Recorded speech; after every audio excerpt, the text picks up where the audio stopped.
Eu passo a vida inteira ouvindo música. Não da forma que a maioria das pessoas ouve, como fundo, como companhia, como preenchimento do silêncio.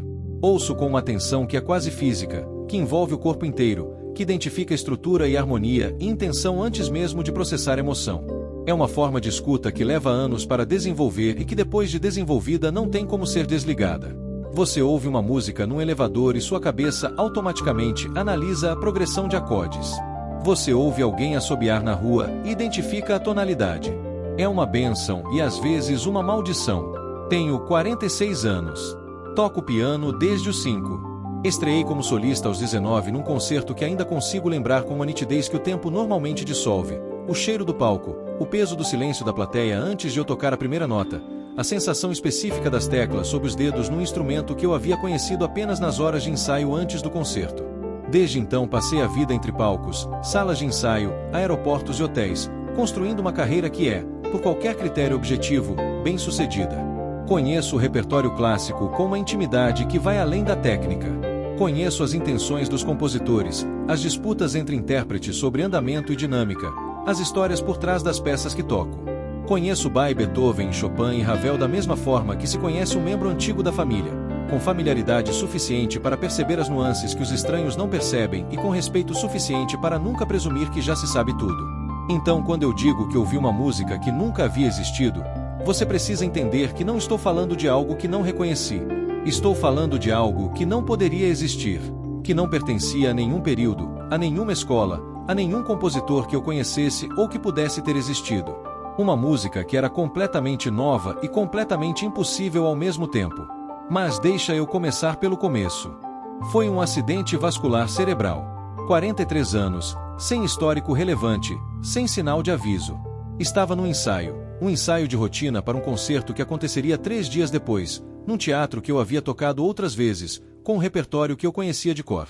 Estava trabalhando o segundo movimento de uma sonata quando a dor chegou. Não foi gradual. Foi imediata, uma dor atrás do olho direito com uma intensidade que eu não tinha referência para comparar, seguida de uma desorientação que me fez parar de tocar no meio de uma frase. Tentei me levantar do banco. Não consegui. O assistente que estava presente chamou emergência imediatamente. Eu estava consciente quando a ambulância chegou, parcialmente consciente no trajeto. Então, em algum momento entre o corredor do hospital e a sala de exames, não estava mais. O AVC havia atingido uma área específica do hemisfério direito. Os médicos explicaram depois com a precisão clínica que médicos usam quando estão descrevendo algo grave de uma forma que não destrua completamente quem está ouvindo. Disseram que havia risco de sequela permanente. Disseram que a recuperação dependeria de muitos fatores. Disseram outras coisas que chegaram através de uma camada de sedativo e de choque que tornava tudo igualmente distante. Fiquei em coma induzido por 4 dias. Não vou dizer que sei o que aconteceu durante esses 4 dias no sentido convencional. Não tenho memória linear do período, não há narrativa com começo, meio e fim, não há sequência de eventos que eu possa contar em ordem. O que tenho são fragmentos, impressões e uma música. Os fragmentos primeiro. Havia uma qualidade de luz que eu não consigo associar a nenhuma fonte física. Não era a luz do sol, não era luz artificial, não era nenhuma combinação das duas que eu havia experimentado antes. Era uma luz que parecia ter temperatura sem ter calor, que iluminava sem ter direção, que estava em todo lugar sem vir de lugar nenhum. Se eu tivesse que dar uma cor diria dourada, mas dourada não é suficiente. Era um dourado que continha outras coisas dentro dele que o dourado comum não contém. Havia uma ausência de peso. Não apenas físico, havia uma ausência do peso que eu carregava sem perceber que carregava. O peso da agenda, das expectativas, das avaliações constantes de performance que fazem parte da vida de qualquer músico profissional. O peso de ser sempre suficientemente bom. Esse peso havia ficado em algum lugar que não era onde eu estava. E havia silêncio. Um silêncio diferente de qualquer silêncio que eu havia conhecido antes. E eu conheço o silêncio, é parte do ofício. Aprendi a habitar o silêncio antes e depois das notas com a mesma atenção que habito as notas em si. Mas esse silêncio era de outra natureza. Era um silêncio que não era ausência de som. Era uma presença em si mesma.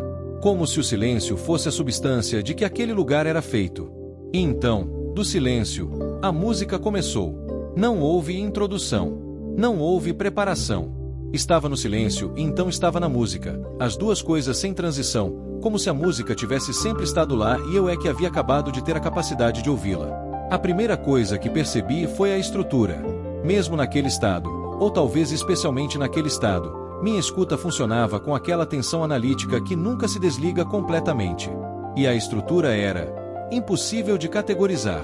Havia elementos que eu reconhecia de períodos diferentes da história da música, mas não como citação ou pastiche, como se aqueles elementos tivessem sempre pertencido juntos e a história da música ocidental fosse apenas tentativas aproximadas de chegar a essa combinação sem nunca conseguir completamente. A harmonia não seguia nenhuma progressão que eu conhecesse. Não era tonal, havia tonalidade, havia um centro gravitacional claro. Mas as relações entre os acordes obedeciam uma lógica que eu não havia encontrado em nenhum compositor de nenhum período. Era como ouvir uma língua que você nunca aprendeu, mas que de alguma forma entende. A melodia era a parte mais difícil de processar. Era simples de uma forma que a simplicidade musical raramente é. Não a simplicidade de quem não sabe fazer algo mais complexo, mas a simplicidade de quem passou pelo complexo e chegou do outro lado. Como a diferença entre uma sentença curta escrita por alguém com vocabulário limitado e uma sentença curta escrita por alguém que escolheu cada palavra com precisão cirúrgica. Eu ouvia a música inteira. Não sei quanto tempo durou no tempo físico. No tempo daquele lugar não havia como medir. Mas ouvi do início ao fim, com uma atenção que nunca havia dado a nenhuma música em 40 anos de escuta profissional, porque nunca havia precisado dar. Normalmente, quando ouço música, parte de mim já sabe o que vem a seguir. Naquela música, eu não sabia nunca. Cada nota era uma surpresa que ao mesmo tempo parecia inevitável. Quando terminou com uma resolução que não era um acorde final comum. Era mais como uma pergunta que se resolve a si mesma. Uma abertura que se fecha sem se fechar completamente. E então o silêncio voltou. Acordei 4 dias depois numa UTI com tubos e monitores e a voz da minha esposa do lado esquerdo dizendo meu nome de uma forma que eu sabia significar que ela havia dito meu nome muitas vezes antes de eu responder. A primeira coisa que disse foi que precisava de papel. Não água. Não onde estou. Não o que aconteceu. Papel. Minha esposa ficou confusa. A enfermeira ficou confusa. Um dos médicos, que estava presente naquele momento por coincidência ou não, disse algo sobre orientação e avaliação neurológica. Eu disse de novo, com a urgência que eu conseguia reunir num corpo que havia passado 4 dias imóvel: papel. Preciso escrever. Trouxeram papel. Trouxeram uma caneta. Eu não conseguia sentar completamente. Havia tubos, havia fragilidade, havia um corpo que precisava de muito mais tempo do que minha cabeça estava disposta a dar. Escrevi deitado, com a escrita irregular de quem está usando músculos que não foram usados em dias. Escrevi a música inteira em notação musical. Não o esboço. A música inteira, melodia, harmonia, dinâmica, indicações de andamento. Com a mesma precisão com que teria escrito qualquer partitura em qualquer circunstância normal, mas mais rápido, porque havia uma urgência que eu havia aprendido a respeitar. As memórias musicais desvanecem. Qualquer músico sabe disso. Uma melodia que você acorda lembrando às 6 da manhã pode estar inacessível às 8 se você não a registrou. Eu não podia deixar essa desaparecer. Minha esposa ficou em silêncio observando. Os médicos trocaram olhares que eu percebi, mas não me importei. Escrevi até terminar. Então deixei o papel na mesa de lado e dormi por mais 16 horas. A recuperação foi longa e não foi linear. Houve dias bons e dias em que o progresso parecia reversível. Houve sessões de reabilitação que exigiram um tipo de paciência que eu não havia precisado desenvolver antes porque nunca havia precisado reconstruir algo que havia sido destruído. Eu havia sempre construído, sempre avançado, nunca recuado. A sequela mais significativa foi na coordenação motora fina da mão direita, exatamente o que um pianista menos pode perder. Durante semanas não sabia se voltaria a tocar no nível anterior. Os médicos eram cuidadosos nas projeções. Minha fisioterapeuta era mais direta. Dependia de trabalho e de tempo e de uma quantidade de incerteza que nenhum de nós podia eliminar completamente. Trabalhei. Levei o tempo que levou. Voltei. Mas não é sobre a recuperação que eu quero falar. É sobre o que aconteceu quando voltei ao piano pela primeira vez com capacidade técnica suficiente para tocar algo mais do que exercícios de reabilitação. Toquei a música. Havia ficado com a partitura que escrevi na UTI. Minha esposa havia guardado. Ela disse que quando me viu escrevendo naquele estado havia entendido que era importante sem precisar saber porquê. A partitura estava dobrada numa gaveta do quarto e eu a havia olhado várias vezes durante a recuperação sem ter condições de tocar. Quando finalmente toquei, Não tenho palavras adequadas para o que foi sentar naquele banco, com aquela partitura, e tocar aquela música num instrumento físico pela primeira vez. Era a mesma música. Exatamente a mesma, não uma aproximação, não uma reconstrução imperfeita de memória fragmentada. Era a música que eu havia ouvido, inteira, com todas as suas harmonias impossíveis e sua melodia inevitável e sua resolução que não se fecha completamente. Minha esposa estava presente. Quando terminei, ela ficou em silêncio por um tempo longo e então disse que nunca havia ouvido nada parecido. Não como elogio, como constatação, como alguém nomeando um fato. Nos meses seguintes, mostrei a partitura para colegas. Mostrei para musicólogos. Mostrei para um professor com quem estudei durante anos e que conhece o repertório clássico com uma profundidade que poucos alcançam. Ninguém reconheceu. Não foi a resposta de quem está sendo educado sobre algo que reconhece mas não quer nomear. Foi a resposta genuína de pessoas com conhecimento suficiente para saber que não conhecem, e que o que estavam ouvindo não pertencia a nenhum lugar que elas pudessem identificar. Um musicólogo com quem conversei passou semanas tentando encontrar precedente. Analisou a harmonia sistematicamente. Pesquisou compositores de períodos obscuros que eu poderia ter ouvido sem registrar conscientemente.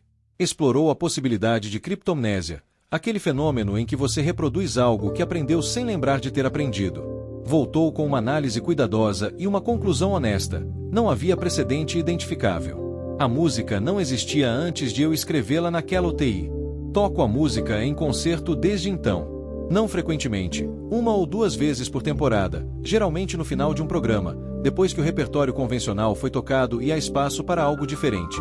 Nunca anuncio sua origem antes de tocar. Anuncio depois, às vezes, para quem pergunta. As reações são consistentes de uma forma que eu não esperava. Não é admiração pelo incomum, é reconhecimento. Pessoas que nunca se encontraram, de contextos completamente diferentes, descrevem a experiência de ouvir a música com as mesmas palavras. Dizem que parece familiar sem ser familiar. Dizem que produz uma sensação de estar perto de algo que normalmente está muito longe. Uma mulher me disse depois de um concerto em Lisboa que havia chorado sem saber porquê e que o choro não havia sido triste. Eu entendo o que ela quis dizer. Não sei de onde a música veio. Essa é a resposta honesta e é a única que tenho. Sei o que aconteceu fisiologicamente. Um acidente vascular cerebral atingiu uma área específica do meu cérebro e durante 4 dias meu corpo ficou numa cama de UTI enquanto médicos trabalhavam para minimizar o dano. Sei que o cérebro humano faz coisas extraordinárias em estados alterados, que a privação de consciência normal libera processos que a consciência normal suprime, que a pesquisa séria sobre criatividade em estados liminares que eu li com atenção depois do episódio. Sei tudo isso. E ainda assim não consigo explicar a música dentro desse modelo. Não completamente. Não de uma forma que dê conta de tudo que está nela, da coerência estrutural que nenhum processo aleatório produz, da harmonia que obedece uma lógica consistente demais para ser acidental, da melodia que 40 anos de escuta profissional não conseguem localizar em nenhum lugar que eu já estive. A música existe. Está escrita. Pode ser tocada. Pode ser ouvida. De onde ela veio, é a pergunta que carrego. E que, de forma estranha e paradoxal, já não me perturba tanto quanto perturbava no início. Há perguntas que com o tempo deixam de exigir resposta e passam a ser simplesmente parte de você. Parte do que você é, e do que você faz e do que você leva para o palco toda vez que senta num banco de piano e coloca as mãos nas teclas. A música está lá. Eu a ouvi. E isso, por enquanto, é suficiente.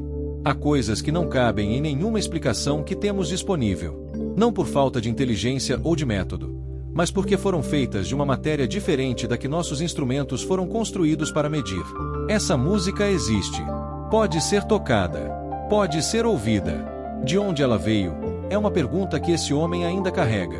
E talvez seja exatamente isso o ponto. Que algumas perguntas não precisam de resposta para serem reais. Se esse canal faz sentido para você, inscreva-se e ative o sino. A próxima história já está sendo preparada.